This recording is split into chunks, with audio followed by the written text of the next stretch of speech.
राष्ट्रपति ट्रंप एक बार नहीं अलग अलग देशों में जा रहे हैं और 11 बार इस बात को बोल चुके हैं कि मैंने जो युद्ध विराम कराया था, मुझे आपत्ति इस बात की है। इतने बड़े देश की वो क्या उसकी ओनरशिप ले सकते हैं? और फिर घोषणा भी वो कर रहे हैं और बार बार बोल रहे हैं कि मैंने व्यापार का लालच या डर दिखाकर इस युद्ध विराम को मैंने करवाया है। तो 2025 जो साल है वो राहुल गांधी जी और खड़गे जी ने घोषित किया है कि संगठन के प्रति समर्पित है और इस संगठन को अगर हम अच्छी तरह मजबूत करेंगे तो मुझे लगता है इसका लाभ आने वाले कई चुनावों में देखने को मिलेगा। लेकिन ये राजस्थान के जो हालात हैं उस पर एक आईना दिखाने का काम हो रहा है। कालाबाजारी, जमाखोरी, मिलावट करने वाले लोगों को कोई ना कोई संरक्षण दे रहा है। लेकिन मंत्री जी खुद छापे मार रहे हैं, तो इससे जो और सत्ता के केंद्र हैं इस प्रदेश में बड़े विचलित हो रहे हैं। ये किसको एक्सपोज कर रहे हैं? वो चोर बाजारियों को या अपने साथ काम करने वालों को? मैंने भी कहा ना अभी कि पहली बार देखा है हमने, जंग पहली में हमारी हुई है, लेकिन युद्ध विराम जब भी होता है तो उसको तीसरे देश का राष्ट्रपति उसकी घोषणा करे और एक बार नहीं 11 बार करे कि मैंने व्यापार का लालच या डर दिखाकर हिंदुस्तान और पाकिस्तान की युद्ध विराम हमने कराई है, बार बार इसको बोल रहे हैं। तो इस बात का अगर ये झूठ भी है तो इसका खंडन कोई विदेश मंत्रालय का प्रवक्ता नहीं कर सकता। इसका खंडन सरकार के सबसे सर्वोच्च पद से आना चाहिए कि अगर राष्ट्रपति ट्रंप एक बार नहीं अलग अलग देशों में जा रहे हैं और 11 बार इस बात को बोल चुके हैं कि मैंने जो युद्ध विराम कराया था, मैंने कराया है। पहली बात तो मुझे आपत्ति इस बात की है। इतने बड़े देश की वो क्या उसकी ओनरशिप ले सकते हैं? और फिर घोषणा भी वो कर रहे हैं और बार बार बोल रहे हैं कि मैंने व्यापार का लालच या डर दिखाकर इस युद्ध विराम को मैंने करवाया है।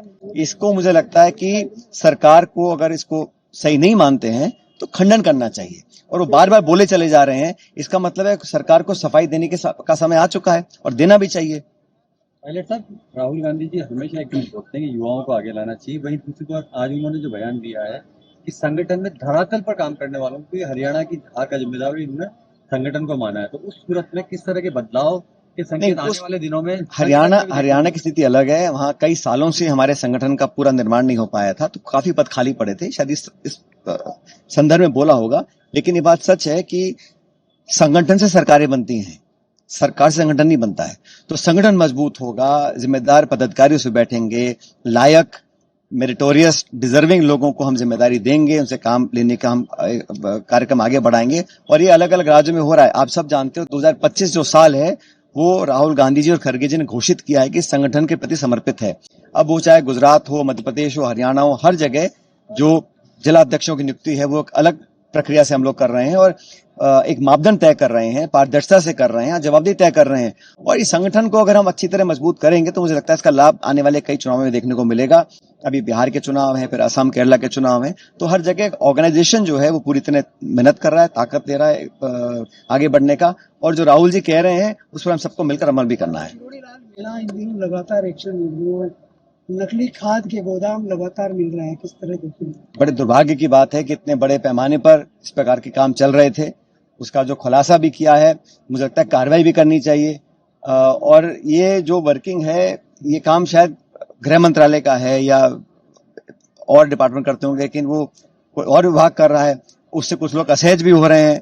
लेकिन ये राजस्थान के जो हालात हैं उस पर एक आईना दिखाने का काम हो रहा है और प्रदेश में संदेश भी जा रहा है कि जानबूझकर कालाबाजारी, जमाखोरी, मिलावट करने वाले लोगों को कोई ना कोई संरक्षण दे रहा है, क्योंकि बिना संरक्षण के इतने बड़े पैमाने पर इतनी जगह पर इस प्रकार कार्रवाई को कर नहीं सकता। तो जो हो रहा है वो बड़ा उस पर जांच होनी चाहिए और ये अगर सुर्खियों से बात हट जाएगी और फिर वो लोग बाहर आ जाएंगे या उनको सजा नहीं मिलेगी तो बड़ा गलत होगा। तो उनको ऐसी सजा मिले कि इस प्रकार के कार्रवाई को दोबारा ना कर सके। लेकिन मंत्री जी खुद छापे मार रहे हैं, तो इससे जो और सत्ता के केंद्र हैं इस प्रदेश में बड़े विचलित हो रहे हैं। तो अभी पता नहीं है ये किसको एक्सपोज कर रहे हैं, वो चोर बाजारियों को या अपने साथ काम करने वालों को। देखिए, सलमान बेनीवाल जो है वो लगातार धरना दे रहे हैं और बेरोजगारों को लेकर वो मांग भी उठाते रहे हैं। दूसरी ओर पुनियालाल चौधरी को लेकर भी उन्होंने बीते दिनों कहा कि उनके भी नेता किसी पे टिप्पणी करते हैं, मैं इस पर कुछ कहना नहीं चाहता हूँ।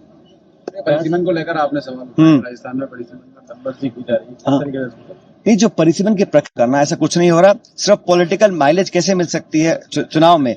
चुनाव अब 1.5 साल हो गया है, कोई चुनाव नहीं कराए जा रहे हैं। तो सरकार डर रही है कि चुनाव होंगे तो पोल खुलेगी। गांव में काम ठप पड़ा है, विकास बिल्कुल कागजों पे हो रहा है, घोषणाएं हो रही हैं। और मैं पहले भी कहता हूं, अफसरशाही इतनी हावी हो चुकी है क्योंकि इतना खिंचाव आपस में, सत्ता के इतने सारे केंद्र बन चुके हैं, तो जनता को उसका बहुत खामियाजा उठाना पड़ रहा है, खामियाजा। भीषण गर्मी में भी टोंक में 48 घंटे में सिर्फ एक बार पानी होता है। पानी के साथ साथ बिजली की भी दिक्कत आ रही है। भाई कितने घंटे तो बिजली काट रहे हैं, और गांव में तो और बुरे हाल है।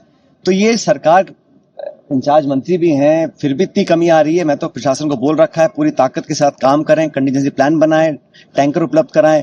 तो पानी बिजली की समस्या हर साल आती है, लेकिन इसका जो प्रोविजन है वो 2 महीने पहले करना चाहिए था सरकार को, प्रशासन को, वो नहीं कर पाया। देखिए जिले की बनास नदी से लगातार जो खनन है, आपके खून का उबाल कितना था, उसके बाद में सीज फायर होता है और बाद में कहते हैं नहीं अभी सीज फायर नहीं है, क्या कहेंगे? नहीं, मैं इस पर टिप्पणी नहीं करूंगा। मैं टेरिटोरियल आर्मी में 2012 से काम कर रहा हूं और मेरी यूनिट 124 बहुत सारे हम सब लोग अलग अलग जगहों पे काम करते हैं, और जब जरूरत पड़ती है तो हम सब लोगों को जिम्मेदारी भी दी जाती है। क्योंकि वो जब ऑपरेशन सिंदूर की घोषणा हुई थी तो राष्ट्रपति महोदय ने जितने भी हम प्रादेशिक सेना के अधिकारी हैं उन सबको कहा था कि हम स्टैंड बाय पर रहेंगे, और अगर ये लंबा चलता तो हम लोगों को अलग जिम्मेदारी दी जाती। लेकिन ये डिपेंड करता है रक्षा मंत्रालय पर कि किसको कहाँ कब क्या जिम्मेदारी देनी है। हम सब, मैं पूरा देश तैयार है।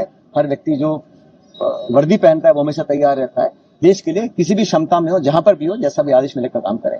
राजस्थान में एक बार फिर से गुर्जर आंदोलन की सुगबुगाहट सुनाई दे रही है।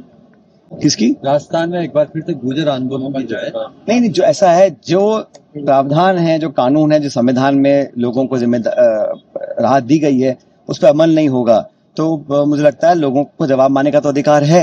लेकिन जो कमिटमेंट्स हैं, जो अग्रीमेंट्स हैं, जो कानून बने हुए हैं, जो अधिसूचना जारी हुई हैं, गेजेट नोटिफिकेशन हुआ है, उसकी पालना नहीं होती है। और ये तो भारत सरकार को भी देखना चाहिए कि निजी क्षेत्र में जो दलित, आदिवासी ऐसे वर्गों के बच्चों को जो एडमिशन मिलने चाहिए थे, उसको भी पूरी तरह वो काम नहीं कर पा रहे हैं। तो सरकारों को अपने गिरबान में झांकना चाहिए कि हमने क्या कमिटमेंट किया है और कितना धरातल पे काम हो रहा है।